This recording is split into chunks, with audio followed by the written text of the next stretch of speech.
Hello and welcome back to Doing Death with your host, Jan. In previous podcasts, we've looked at our reluctance to talk about death and some of the barriers which prevent us from doing so. Fear, denial of our own mortality, or not having the right language.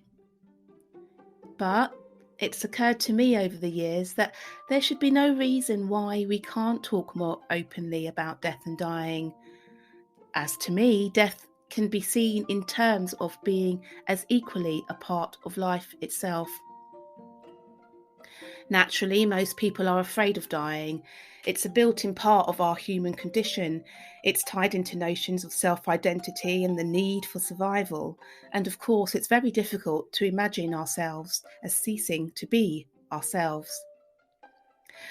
This natural human fear of dying shouldn't be confused with the intense fear of death, or thanatophobia. Thanatophobia, or death anxiety, is said to be linked to other depression or anxiety disorders. If thinking about death brings on anxiety or panic attacks, or indeed if you've had a recent experience of bereavement, please seek the advice of your GP or a professional counsellor. For the purpose of this episode, I'm only referring to a natural fear of death and dying, which most of us have. But have we always viewed death as something to be feared? And what have been our attitudes towards death over the centuries? Looking back at history, it's possible to see a change in our attitudes towards death and our unwillingness to be proximal to anything to do with it.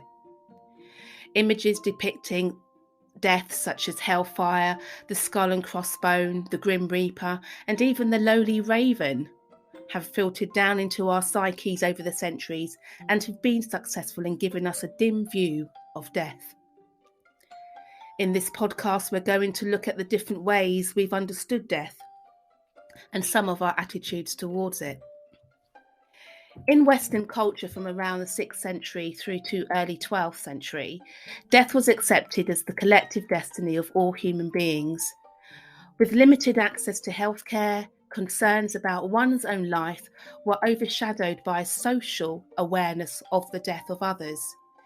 Due to inadequate knowledge to prevent and treat fatal diseases or recover from injuries, death continued to be an accepted and common occurrence in life. The dying would be surrounded by family and friends on the deathbed, where a ritual closure of one's life would take place. It was essential that parents, friends, and neighbours were present at the deathbed, and up to around the 18th century, even children were brought to the bedside. In other words, death was familiar and regarded as inevitable, and no attempt was made to evade it or cover it up. Religious teachings during this era were also used to influence how death was understood socially and personally. For example, heaven was considered the reward for good living, whereas the punishment for a life not well lived was hell. Between the 12th and 17th centuries, attitudes towards death became more concerned with the individual's own mortality, and the act of dying became a personal experience rather than a community affair. The belief in one's own afterlife became more important than what happened to others after death. Religious thinking gave way to other sources of knowledge, which began to influence thinking during this time, leading to a more material and scientific outlook. From the end of the 17th century and through to the 19th century, attitudes began to evolve to where the death of others once again overshadowed the individual's perception of death. Death was romanticised and glamorised, and during the Victorian era, there was almost a fixation with death and dying, and it was turned into an art with a cult of death, involving many rituals and ceremonies to honour the dead. This was also the period in which funeral directors evolved, and we started to see the commercialisation of death. After the First and Second World Wars, the notion of death brought a more secular culture of suppressed private mourning. And latterly, with the increasing amounts of death now occurring in hospital, visiting the bedside of a dying person was no longer the auspicious occasion it was. And so it's possible to view the act of dying during this time in a much more clinical way, almost as a series of little silent and insular steps, which were and are still often achieved by the decision of the medical professional to cease care.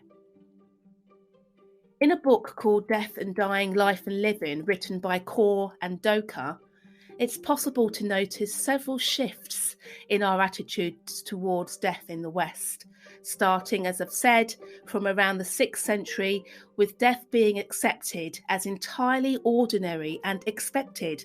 And thus, it seems our attitudes to death move further and further towards seeing death as indecent and even denied. So, as you can see, our reluctance to address this topic is not an accident. Our attitudes towards death and dying have long been in the making, influenced by scientific advancements in healthcare, religion, secular thinking, and even popular art and culture. Is it time we had a healthier attitude towards death and dying? Our attitudes towards death and dying are intrinsically linked to a society and its culture. How we remember a life and how we mourn for people is ever changing. Exploring modern attitudes to death and examining what society deems a good death is to understand how people would like to be remembered after they have died. Making the most of our short lives so that we can leave a legacy appears to be the benchmark to which all humans aspire. We want to live comfortably, successfully, having made a significant impact on the world. Talking about death raises the deep internal questions such as, have we been good people in this life? What sort of care might I need when I'm older? And will anyone be with me when I die? Thinking about our own mortality raises some of the biggest philosophical questions concerning what we would change about our current existence if we had the chance, and how might our lives be celebrated and remembered after death, if at all. In putting this podcast together, I too have grappled with these large questions and challenged myself to think about my own mortality and what death really means to me. This week's challenge, if you have the courage, is to think about your own attitude to death. Are you scared of it? Are you superstitious about even talking about it? Or are you not bothered one way or the other? I've put the link to Kaur and Doka's book, Death and Dying, Life and Living, in this week's podcast notes. Take a look at what they have to say about some of our attitudes towards death. Which of these attitudes best describe you? Which best describes your family, tradition, or cultural background? Give it a go. Let me know how you get on. Remember, to contemplate our own mortality is the ultimate reflection, not on death, but on life itself.